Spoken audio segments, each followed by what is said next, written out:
Bonjour à tous, je m'appelle Phạm Quỳnh Anh. Maintenant, je vais vous présenter mon sujet. Mon sujet est Internet et réseaux sociaux. Et aujourd'hui, on a une question. Les réseaux sociaux nous rendent-ils malheureux?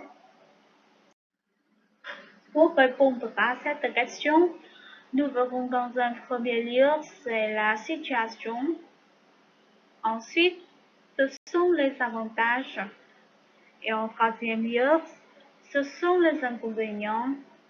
Et en dernier lieu, je vous donne mon point de vue. Pour commencer, je vais vous parler de la situation de l'utilisation des réseaux sociaux. Tout d'abord, qu'est-ce qu'un réseau social? Un réseau social, c'est un groupement d'utilisateurs d'Internet qui échangent des informations et qui permet de partager des photographies, des vidéos ou même son humeur du jour.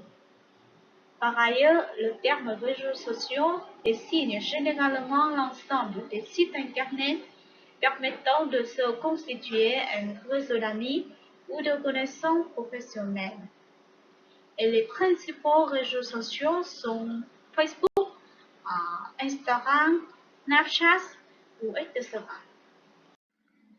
De plus, nous parlerons de la situation globale de l'utilisation des réseaux sociaux dans le monde. Parmi les nombreuses statistiques déployées par l'étude, nous avons compilé les principaux chiffres. Selon Usut et Via Sociaux, ils sont publiés leur étude annuelle sur l'usage du web et des réseaux sociaux en 2020. Dans le monde, il y a 4,54 milliards d'internautes et 3,8 milliards d'utilisateurs des réseaux sociaux. En France, selon l'étude de Médiamétrie, dans 92% d'internautes, il y a 86,4% d'utilisateurs actifs sur les réseaux sociaux. Et donc, il y a 75,4%, ce sont les jeunes âgés de 15 à 24 ans sont utilisés des réseaux sociaux. Et d'après selon Comscore, parmi plus de 30 millions d'internautes au Vietnam, environ 87,5% ont utilisé les réseaux sociaux tous les jours. Pour la plupart des jeunes âgés de 15 à 34 ans, soit environ 74%. Et ensuite, indéniablement, les réseaux sociaux présentent de nombreux avantages. Tout d'abord, les gens peuvent partager l'information librement. Les réseautages informatiques permettent aux particuliers et aux entreprises de partager librement l'information entre eux. Ces informations peuvent être présentées sous différents formats. Il s'agit de fichiers, de courriels, d'articles de blog ou de messagerie instantanée. Ce processus permet aux gens d'économiser du temps et des ressources financières dans la transmission de l'information. Et ensuite, ils permettent une collaboration fréquente. Les réseaux sociaux permettent à plusieurs personnes d'être connectées à la même plateforme à la fois. Ils peuvent se trouver dans plusieurs endroits différents à travers le monde.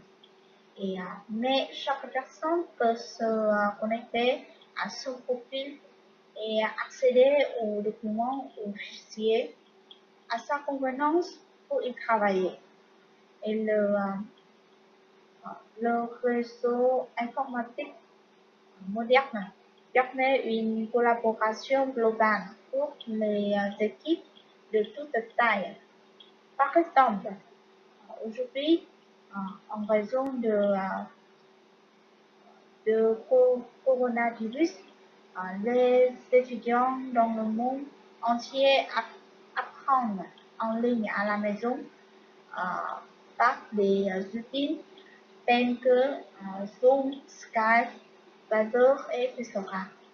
Je trouve que c'est une expérience agréable. Avec l'utilisation de ces outils, je peux interagir avec mes professeurs et présenter des projets en ligne. Et les étudiants peuvent en discuter ensemble, comme lorsque nous étudions à l'école. Et encore, les réseaux sociaux permettent de rester en contact avec des amis, euh, de la famille ou même avec ses collaborateurs.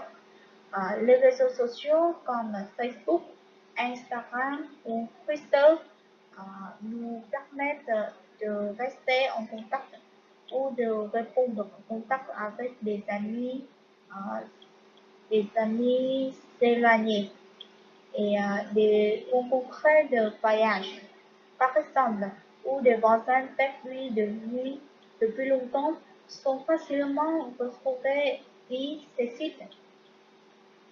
Les réseaux sociaux peuvent peut-être une bonne réponse à la solitude et à l'isolement des personnes âgées. Beaucoup de ces personnes âgées à mobilité réduite souffrent une rupture de liens sociaux.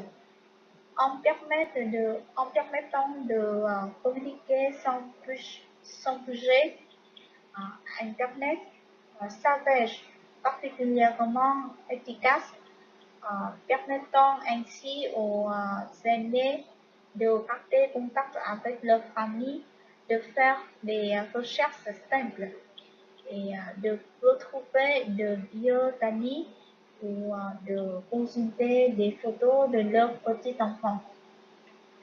Et en outre, euh, les réseaux sociaux peuvent aussi être considérés comme des outils de publicité euh, pour des entreprises commerciales et des fournisseurs de services grâce à des pages permettant de faire connaître l'entreprise. Et enfin, euh, une accès accru à l'information.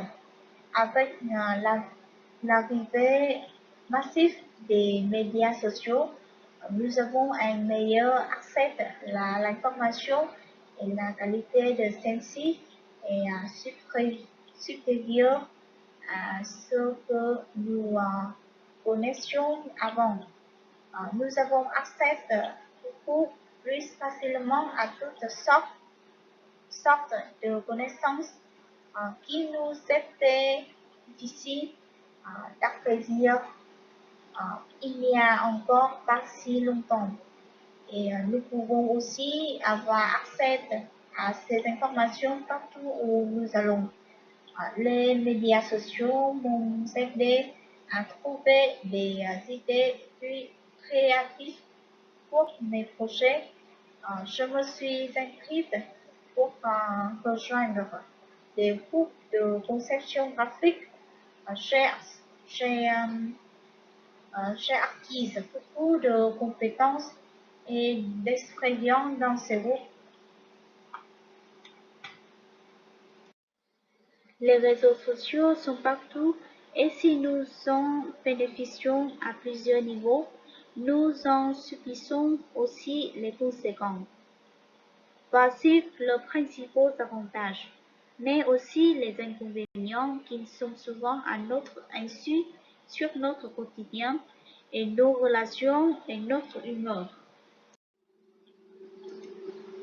Une étude menée au sein de l'Université Irvine de Californie montre que le manque de sommeil peut être lié à une présence plus prolongée sur la toile, notamment sur les réseaux sociaux comme Facebook, après avoir pris en compte différentes telles que le genre, l'âge et le serein.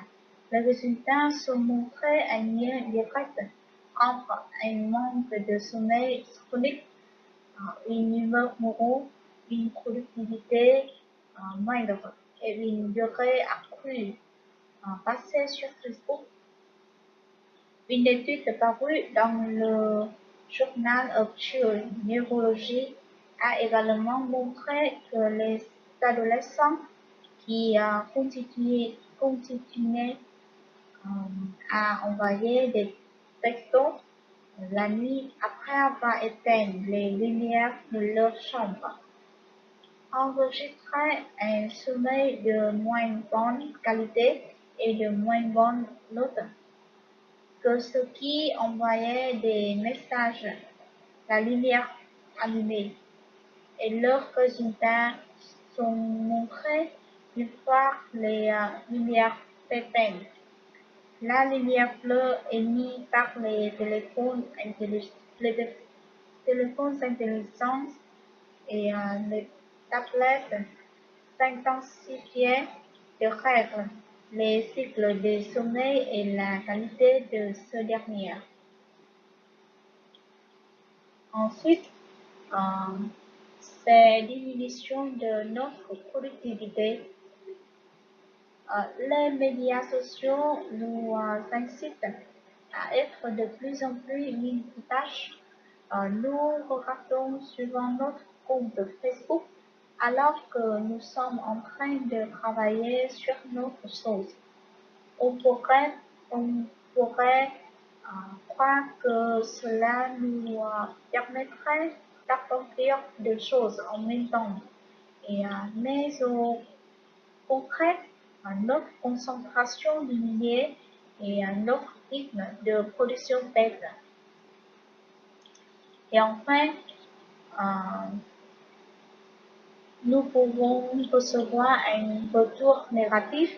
Certains utilisateurs peuvent être victimes d'intimidation. Un certain nombre de personnes mal intentionnées s'en servent pour harceler des personnes qui n'apprécient pas pour des motifs d'orientation sexuelle, religieuse, handicap ou différence. Ces utilisateurs rédigent des messages, des messages insultants ou haineux, sans censure pour faire le plus de mal possible.